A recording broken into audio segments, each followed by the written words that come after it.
আমি আমার আব্বুর জীবনটা দেখেছি। সবসময় ভাবতেন যে কোনো সময় তার ইন্তেকাল হয়ে যাবে, তার সময়টা লিমিটেড, ব্যাপারটা তার মাথায় সবসময় থাকতো। তার কিছু কাজকর্মের কথা নমুনা আপনাকে বলি। যেমন ধরেন, উনি প্রায় সময় এমন হতো, সবাইকে ডেকেছেন, ডেকে বলছেন শুয়ে বিছানায় শুয়ে, যে কোনো সময় আমার ইন্তেকাল হতে পারে, তখন তোমাদের শক্ত থাকতে হবে। তিনি এরকম কাঁথা দিয়ে নিজেকে পুরোপুরি মুড়িয়ে নিতেন, ঢেকে নিতেন।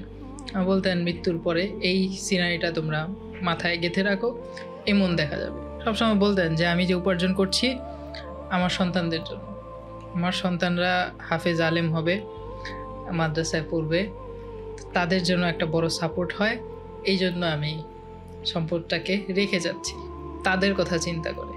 এবং দেখা যেত যে তার কখনো জামাত ছুটতো না। জামাতে যতই ঝড় বৃষ্টি হোক, তুফান হোক, যতই জ্বর থাকুক, অসুস্থতা থাকুক, কখনো তার জামাতগুলো ছুটতো না। জামাতে তাকবীরুল্লাহর সাথে নামাজ পড়তেন। মানুষের সঙ্গে তার আচরণটা এমন অদ্ভুত ছিল, কেউ এমন বলতে পারবে না যে তার সঙ্গে দুর্ব্যবহার হয়েছে।